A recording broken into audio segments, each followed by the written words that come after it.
Un matin, au sortir d'un rêve agité, Grégor Samsa s'éveilla changé en une énorme vermine.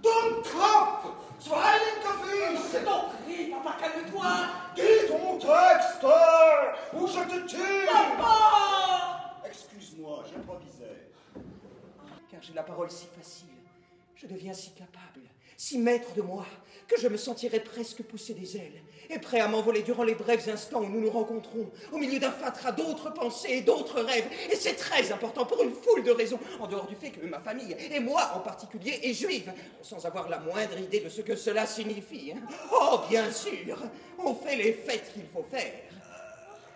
Mais est-ce qu'on les comprend? Est-ce qu'on les vit?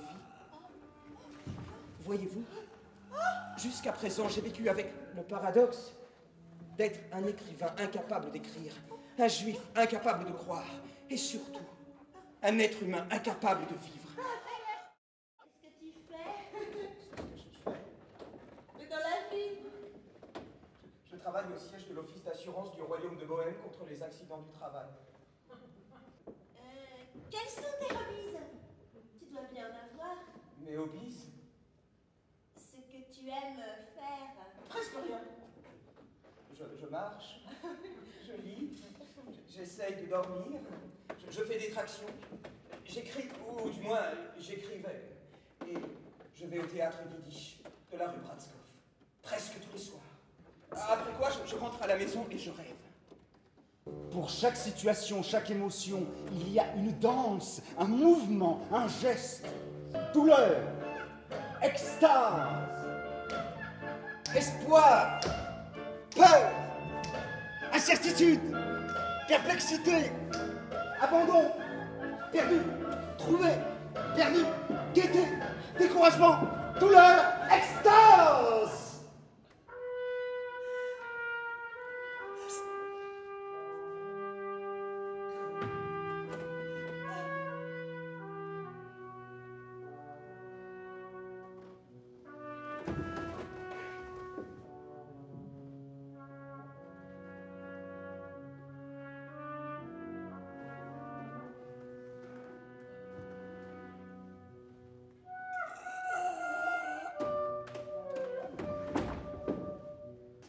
C'est mon histoire.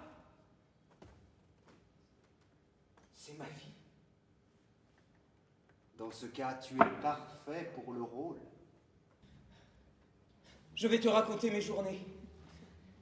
De 8h du matin à 2h de l'après-midi, je suis au bureau. Ensuite, je déjeune jusqu'à 3h. Puis, je fais la sieste. La plupart du temps, je ne parviens d'ailleurs pas à dormir. Jusqu'à 7h30, à condition que je ne doive pas aider mon père au magasin, ce qui est rare. Après, 10 minutes d'exercice, suivi d'une promenade avec des amis. Puis, dîner en famille. Après quoi, je m'efforce de dormir 1 heure. Mais en général, je reste allongé à me demander si l'événement le plus important de la journée va se produire. Et quel est cet événement? Une lettre de toi. La semaine dernière, il y avait une lettre qui me confirmait les horaires des trains, mais qui me conseillait de ne pas venir à cause de ma fatigue supposée. Le même après-midi, je reçois une deuxième lettre qui rectifiait les horaires des trains et qui me suppliait de venir. Et puis je reçois un télégramme m'informant qu'une lettre suit, laquelle me demande de ne pas tenir compte de la lettre précédente et de faire savoir si je viens ou pas. Mais quelle lettre précédente? Celle du matin, celle de l'après-midi ou celle du soir? Quoi qu'il en soit, celle de l'après-midi est arrivée avant celle du matin. Et celle du matin, en même temps que celle du soir. C'est la poste. Ça devient impossible, je vais aller me plaindre.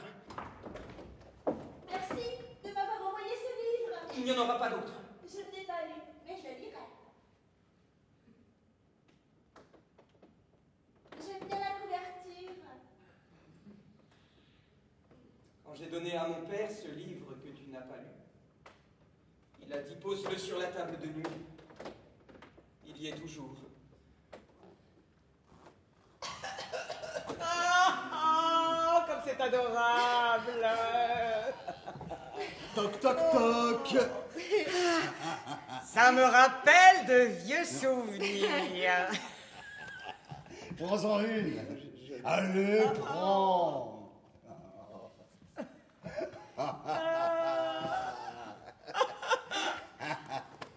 Je crois que je vais pleurer. Oh, pas encore. J'ai acheté une usine d'amiante. D'amiante? Une usine d'amiante? On s'en sert pour la fabrication des peintures d'école et aussi pour les plafonds, les murs, ce genre de choses. Il ne me reste plus qu'à régler quelques petits détails au sujet du financement et des associés. Dans la mesure où certains membres de la famille pourraient être intéressés. Mais en principe, l'affaire est conclue. Oh, c'est formidable! On dit que l'amiante a un grand avenir! Au célèbre Franz Kafka. Au célèbre Franz Kafka! Au célèbre Franz Kafka! Directeur d'usine! Directeur d'usine. Qui est cet étranger? Notre fils indigne, l'objet disgracieux de nos affections, l'héritier de nos rêves, le futur maître de nos fortunes terrestres.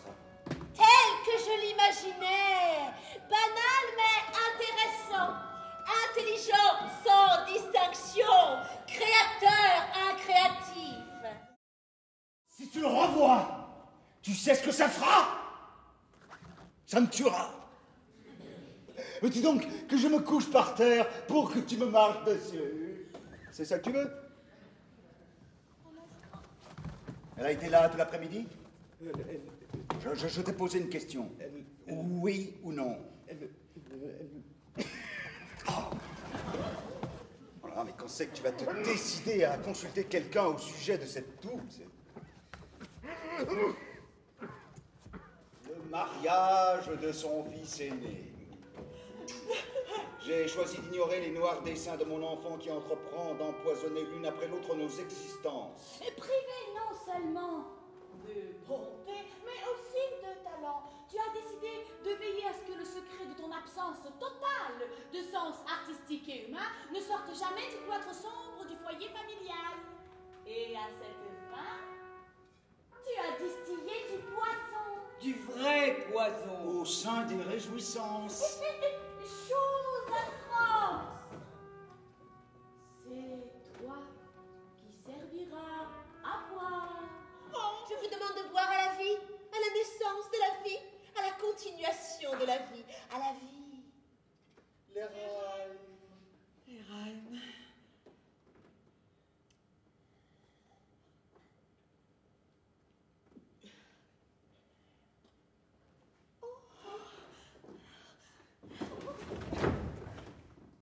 Il était couché sur le... Un matin, au sortir d'un rêve agité, Grégor Samsa vient de perdre Stigmayer. Quoi? Un matin, au sortir d'un rêve... On a perdu Stigmayer. Oh non! Un matin, au sortir... Notre plus gros contrat. La moitié de la production de l'usine. Un matin, au sortir d'un rêve agité, Grégor Samsa s'éveilla changé en une énorme vermine. Il était... Oui, C'est bien vermine que tu as dit? oui, une vermine, un insecte, oui. C'était un homme? Et maintenant c'est un insecte? Oh, mais c'est extraordinaire ça! Et maintenant, se demanda Grégor en regardant autour de lui dans le noir. Il repensa à sa famille avec une tendresse émue. Il demeura dans cet état de méditation paisible et creux jusqu'à ce que 3 heures du matin sonnent au clocher de l'horloge. Il vit encore la clarté qui commençait à se répandre à la fenêtre. Puis sa tête s'affaissa malgré lui, et de ses narines s'exhala doucement son dernier